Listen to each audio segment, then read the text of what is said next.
제자도에 관한 말씀이다. 그렇게 말을 할 수 있습니다.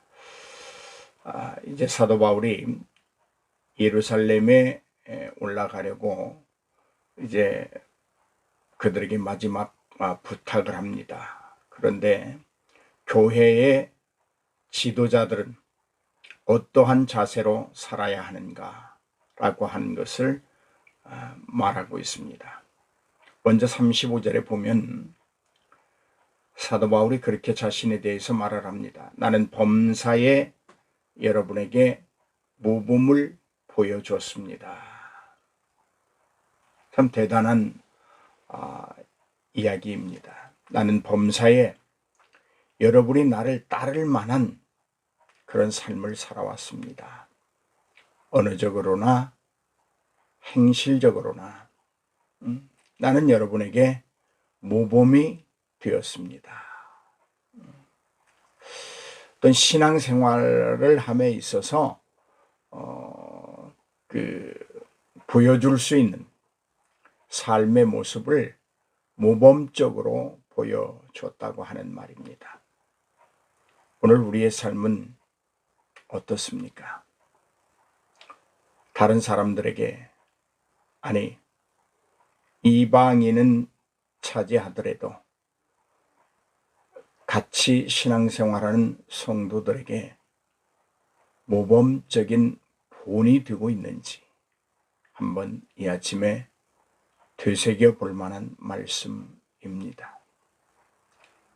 바울의 삶은 예수 그리스도를 만난 이후로는 쉼이 없었습니다. 가장 자기 인생에 있어서 바쁘게 살아가고 있습니다. 그 바쁘게 살아가는 자신의 모습을 바울은 나는 달리고 있다라고 말하고 있지요. 바쁘게 살아가는 그 삶 속에서도 언제나 생활의 태도가 흐트러짐이 없었다라고 하는 것, 참으로 귀한 삶이라고 할 수 있습니다. 이렇게 그 삶이 한치의 흐트러짐이 없이 모든 사람들에게 본이 될 수 있었던 것, 그 배경은 무엇일까? 흔들림 없는 믿음이었고 하나님의 은혜로 받은 그 사명에 대한, 소명에 대한 소중성을 알고 있었고 그것을 감당하는 것이 정말 하나님의 사람으로 사는 진정한 삶이라고 하는 것을 깨닫고 순종했기 때문이다. 그렇게 말할 수 있습니다. 바울이 보여준 그 본이 되는 삶의 하나는 바울이 스스로 다른 사람에게 어떤 짐이 되지 않았다고 하는 말입니다. 다른 사람에게 절대로 짐이 되는 삶을 살지 않았다. 부담을 주지 않았다. 육신의 어떤 삶이든 영적인 삶이든 전혀 부담되는 삶이 아니었다. 그렇게 고백을 하고 있습니다. 그래서 33절에 내가 아무의 은이나 금이나 의복을 탐하지 아니하였고 내 손으로 직접 내 생계를 이어가면서 나는 본이 되는 삶을 살았습니다. 그렇게 말하고 있습니다. 사랑하는 여러분, 오늘 우리 삶이 본이 되는 삶을 살고자 하는 이런 욕심을 한번 부려볼 수 있기를 바랍니다. 본이 된다. 이제 28절로 한번 돌아가서 생각해 보면 이렇습니다. 우리에게 여러분은 감독자로 세움을 받았습니다. 그리고 그 감독자는 하나님이 자기 피로 사신 교회를 보살피게 하려는 것입니다. 자칫 잘못하면 교회의 중직들을 향한 말이라고 생각할 수 있습니다. 그렇습니다. 중직들을 향한 말씀입니다. 특별히 이 에베소에서 온 장로들을 향하여 말하고 있기 때문에 교회의 지도자들을 향한 이야기입니다. 그러면 오늘 본문은 지도자들의 삶이 어때야 할 것인가에 대해서 말하고 있습니다. 감독자가 되었다. 책임 있는 삶을 살아야 합니다. 우리 모두는 하나님의 사람으로서 세상에 대하여 책임 있는 삶을 살아야 합니다. 또한 하나님이 핏값으로 사신 교회를 보살피는데 책임 있는 자의 역할을 다 하여야 됩니다. 여기 아주 중요한 말씀이 있습니다. 하나님이 자기 피로 사신 교회다. 여기서 우리는 교리적인 귀한 진리를 발견하게 됩니다. 어떤 이들은 하나님은 따로, 예수님 따로, 성령 따로 삼위일체를 부인하려고 합니다. 또 부인하는 자들도 있습니다. 어떻게 아들이 아버지와 하나일 수 있느냐? 어떻게 예수 그리스도가 하나님과 동질적일 수 있느냐라는 자들이 있습니다. 그런데 여기 보니까 보세요. 피는 예수 그리스도가 십자가에서 흘렸습니다. 십자가의 고난과 수욕과 치욕은 예수 그리스도께서 받으셨습니다. 그런데 여기 본문에 기록하기를 그 피에 대하여 하나님의 피라. 하나님이 자기 피로 사신 교회다. 그렇게 말하고 있습니다. 예수의 피라고 말하지 않습니다. 하나님의 피라고 말합니다. 그렇습니다.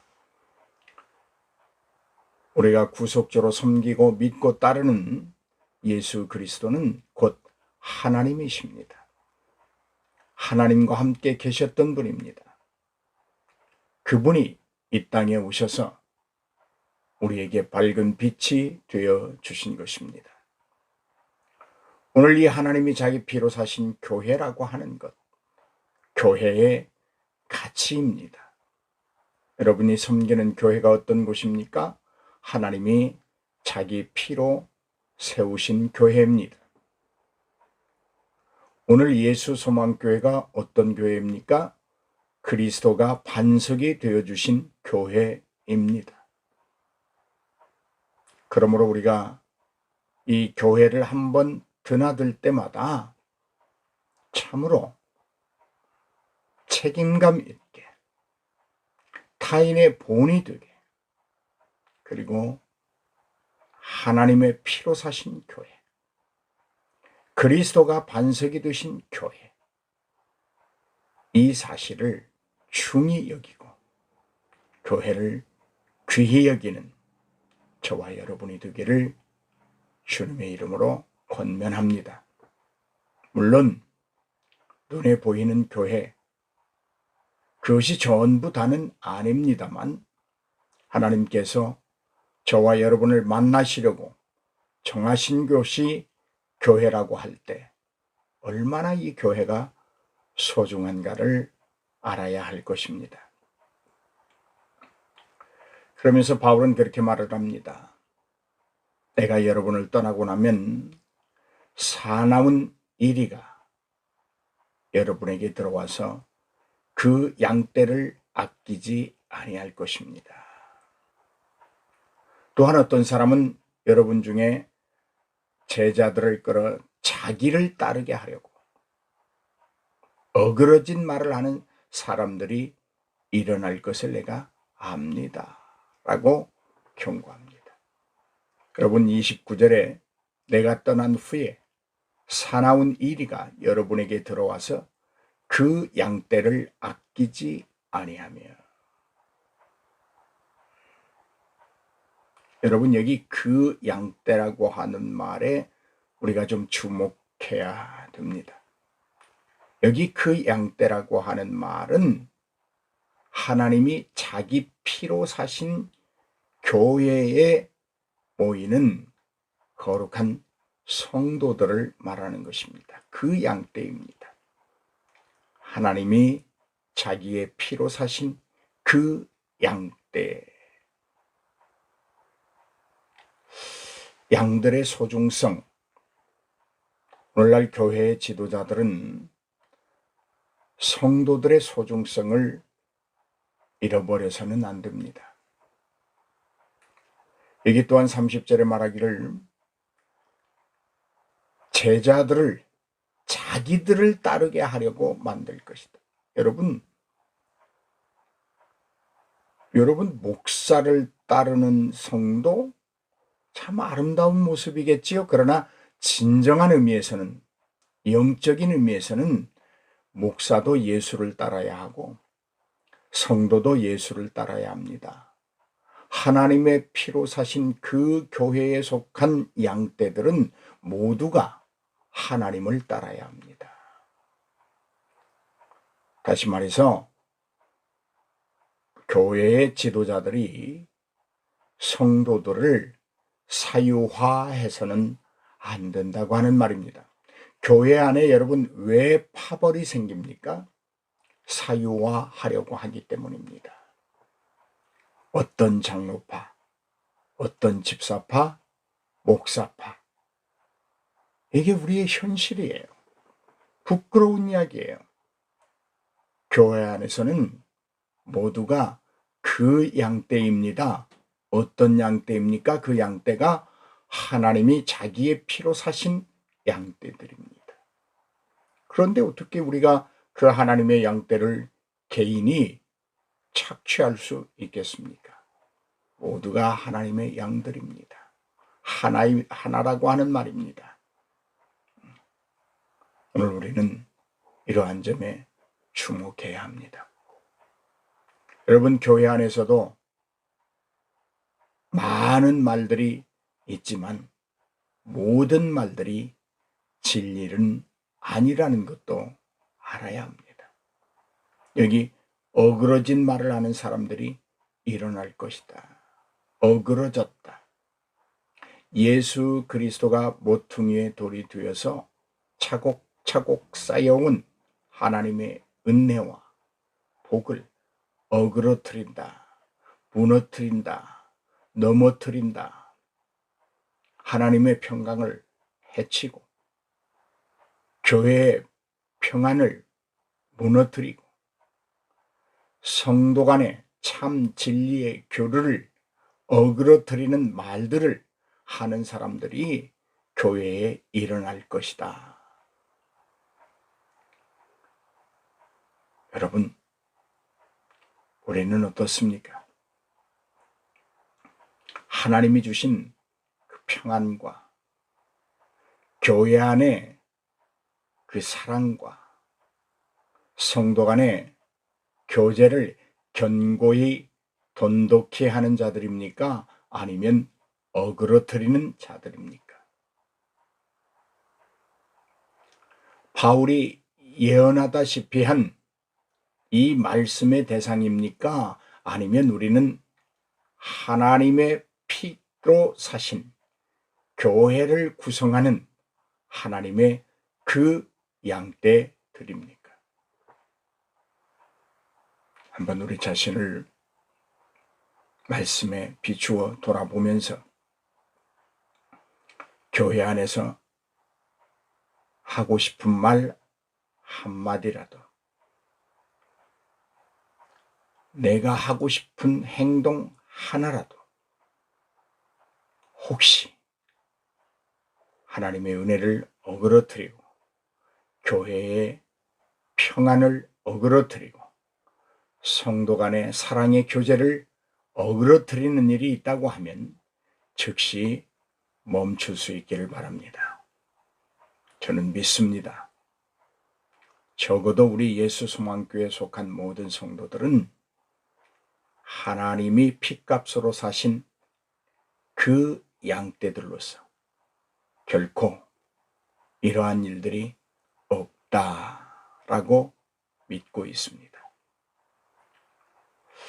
그러면서 이제 사도 바울이 31절에 그렇게 말을 합니다. 그러므로 여러분이 일깨어 내가 3년이나 밤낮 쉬지 않고 눈물로 각 사람을 훈계하던 것을 기억하라.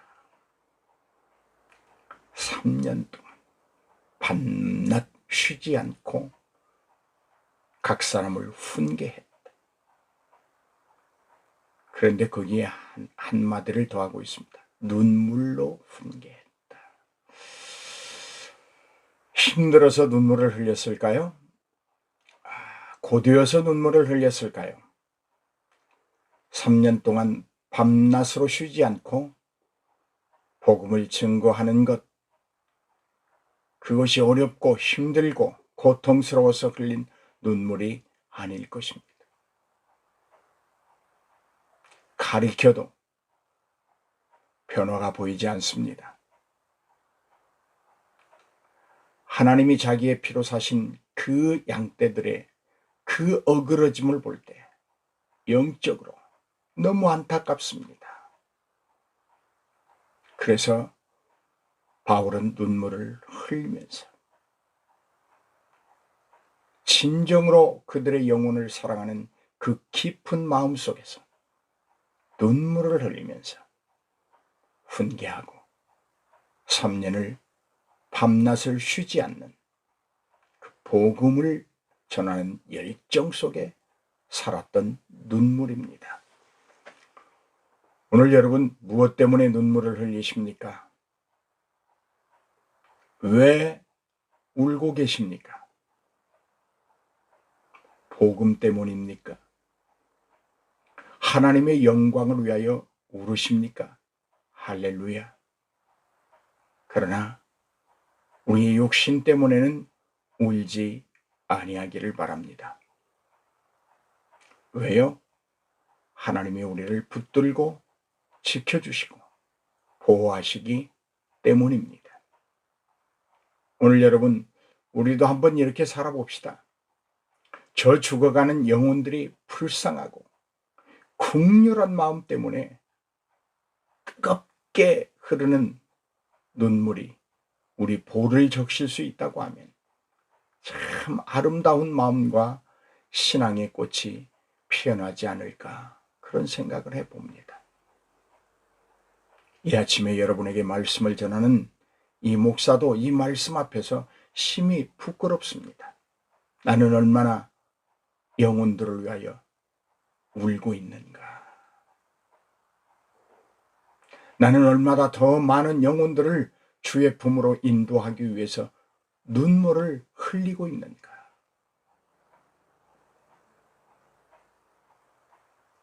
사랑하는 여러분, 우리가 흘려야 될 눈물이 있다면 영혼에 대한, 영혼을 위한 내 이웃의 저 죽어가는 영혼 때문에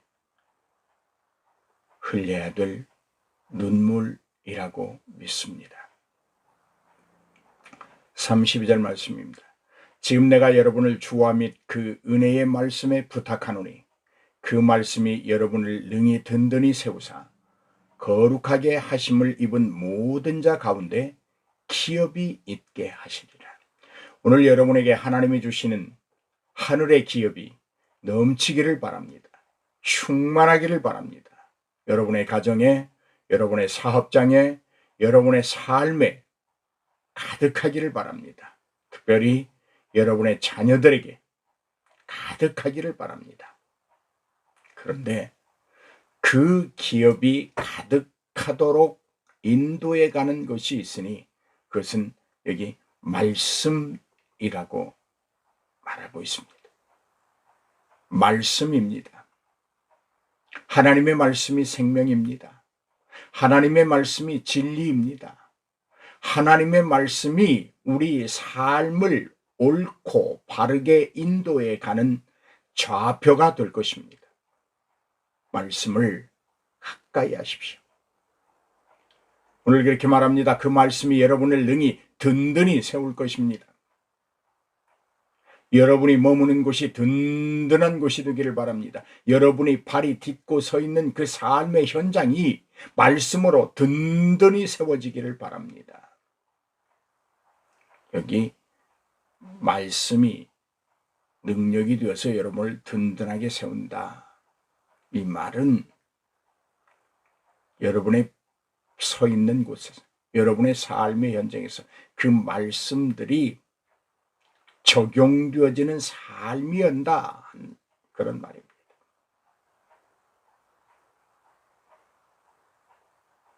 그 다음에 그렇게 말씀을 합니다.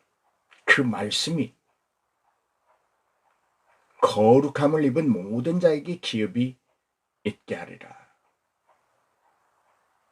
여러분, 우리가 의로움을 입는 것, 예수 그리스도의 전적인 십자가의 구속의 은혜입니다. 하나님의 은혜의 언약을 통하여 우리가 구원을 얻습니다. 의로움을 얻었습니다. 또한 그 말씀을 통하여 우리는 거룩함을 입습니다. 하나님의 말씀이 없다면 우리의 곁가지에 돋아 있는 이 죄성들을 잘라낼 수 없습니다. 하나님의 말씀이 없다면 무엇이 옳고 그른가를 알 수 없습니다. 하나님의 뜻을 알 수 없습니다. 가장 선함이 무엇인가를 알 수 없습니다. 그러나 우리는 하나님의 말씀을 통하여 그것들을 다 알고 의의 길을 걷기에 거룩함을 입었습니다. 그 모든 자에게 하나님의 기업이 있게 된다. 오늘 여러분, 무엇보다도 하나님의 말씀을 가까이 하시고 그 말씀이 우리 삶에 적용되고 우리가 작은 것 하나라도 오늘 한번 순종함으로 하나님이 우리에게 허락하신 그 거룩함의 기업이 넘치는 가정, 넘치는 사업장, 넘치는 자녀들이 될 수 있기를 주의 이름으로 축복합니다. 이제 바울이 그 장로들과 이별하기 전에 그런 말을 합니다. 사람들을 도와라. 왜냐하면 주는 것이 받는 것보다 복이 있기 때문이다. 할렐루야. 할렐루야. 여러분, 부자라고 해서 구제하고 남을 도울 수 있고, 좀 비교가 됩니다만 가난하다고 해서 남을 돕지 못하고 구제하지 못하는 것 아닙니다. 의식의 문제입니다. 의지의 문제입니다. 남을 돕고자 하는 자는 도울 수 있습니다. 그러나 남을 도와야 되겠다고 하는 의지와 의식을 갖지 못한 자는 절대로 돕지 못합니다. 여러분은 어떤 사람이십니까? 남을 돕고 사는 삶과 남을 해하는 삶,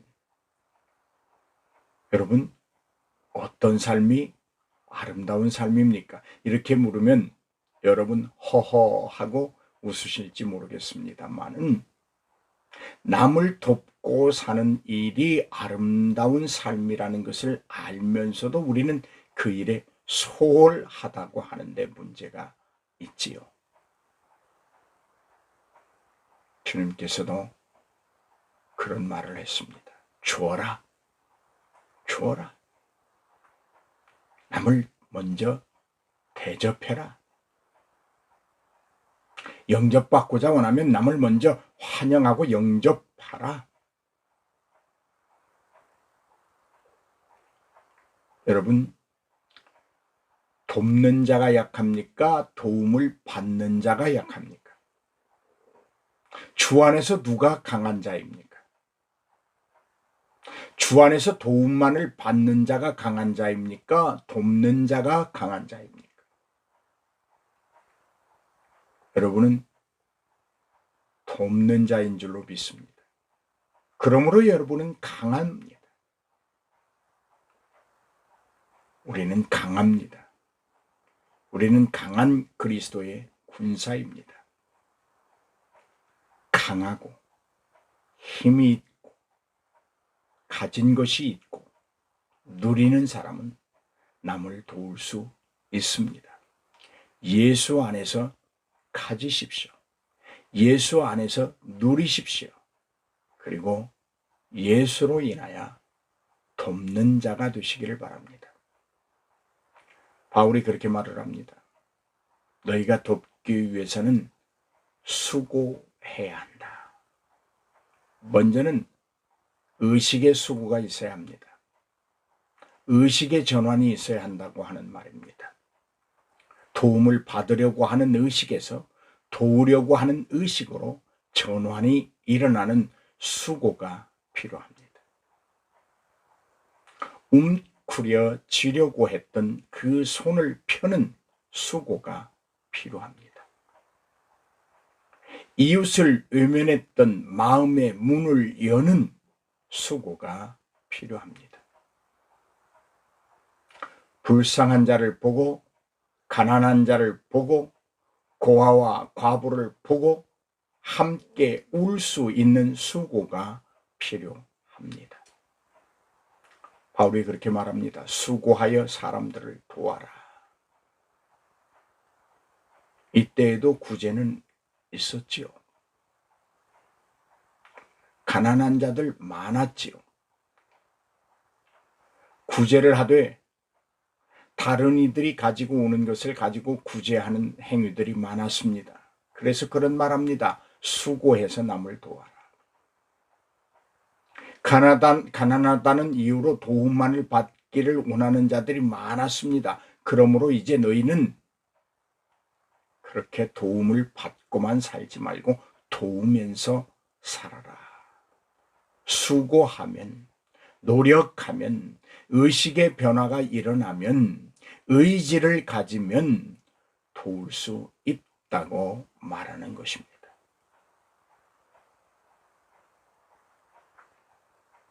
오늘 사랑하는 여러분, 도움을 받는 것보다 돕는 자가 더 기쁨이 많습니다. 한번 도와보십시오. 한번 도와보십시오. 그 도움의 손길을 통하여 도우면서 느끼는 그 기쁨과 그 감사는 도움을 받을 때 느끼는 감사와 기쁨과는 전혀 다른 차원의 것입니다. 오늘 사랑하는 여러분, 그 다음에 이렇게 강론하고 바울이 모든 사람과 함께 무릎을 꿇고 기도했다 했습니다. 어떤 기도했을까요? 이러한 말씀들이 이루어지기를, 우리의 삶에서 펼쳐지기를, 순행되기를 기도했을 것입니다. 오늘 이 아침에도 우리도 이 말씀들이 우리의 삶에 적용되고 우리가 그렇게 살아갈 수 있도록 간절히 기도하십시다. 교회는 하나님의 피로 세운 교회이고 우리는 그 양떼들입니다. 교회를 어그러뜨리는 일에 앞장서지 말고 하나님의 교회, 핏값으로 세우신 그 교회를 섬기고 봉사하고 돕고 수고하는 일에 앞장서는 저와 여러분이 되기를 바랍니다. 오늘 이 아침에도 하나님은 우리를 통하여 원하시는 바 있고 주시기를 원하시는 것들이 있는 줄로 믿습니다. 하나님의 소망을 이루어 드립시다. 그리하는 자에게 하나님은 결코 외면치 아니하시고 생각지도 못한 것들로 넘치게 채워 주심을 믿습니다.